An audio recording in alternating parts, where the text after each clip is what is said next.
saison, on ne nous voyait pas, enfin, que ce soit les médias, le monde du handball ou même nous personnellement, on ne se voyait pas leader à 5 journées de la fin avec notre destin entre nos mains. Maintenant, la saison, enfin cette situation, on se l'est construite et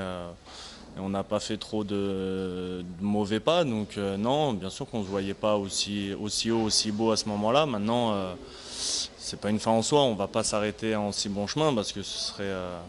ce serait bête de s'arrêter en cours de route, surtout que voilà, on a notre destin entre nos mains et à nous d'aller chercher ce titre.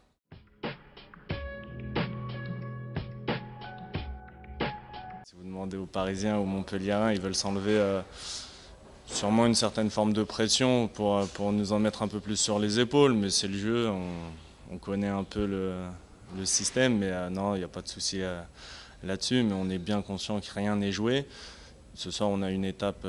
très compliquée. À nous de voir, on fera des calculs plus tard, mais ce soir, on est là pour essayer de faire un résultat. Donc, si on peut gagner, tant mieux, on ne s'en privera pas, hein. Mais quoi qu'il arrive ce soir, il faudra quand même s'accrocher sur les 4 derniers matchs derrière.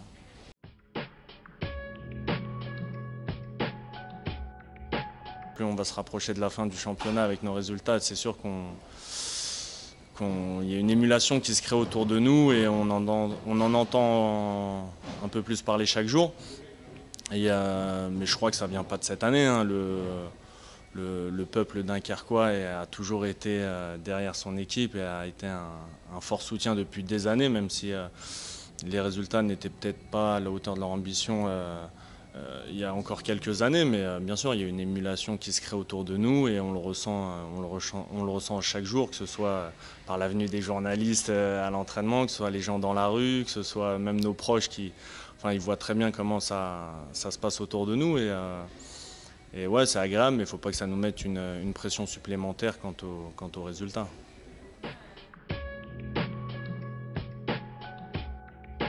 Moi, c'est ma première année, donc j'ai pas vécu de l'intérieur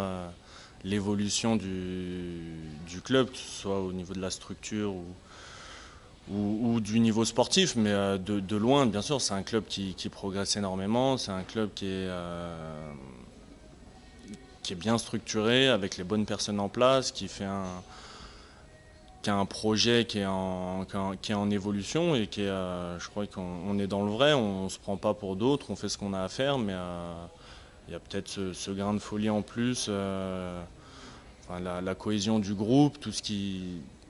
nous permet d'aller chercher des points que peut-être que d'autres équipes ne savent pas aller chercher, donc c'est ce qui fait notre force, mais le projet il est respecté. Alors, il y en a qui disent qu'on est peut-être un peu en avance sur les plans existants, mais on fait nos petits bonhommes de chemin et je crois que la direction est plutôt satisfaite de l'évolution des résultats.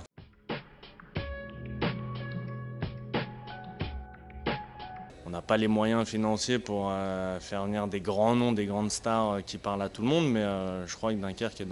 dans la continuité de ce qu'ils font depuis des années, c'est que c'est intelligent, ça claque peut-être pas des millions sur la table, mais c'est intelligent, c'est sérieux et c'est réfléchi. C'est pas, on fait je pense que le club fait avec les moyens qu'il a et non, pas du tout inquiet parce qu'on a un groupe, une ossature qui est bien en place et qui sera encore là pour l'année prochaine et les saisons futures. Donc non, il n'y a aucune inquiétude à avoir là-dessus. Je pense que Dunkerque sera encore très compétitif sur les années suivantes.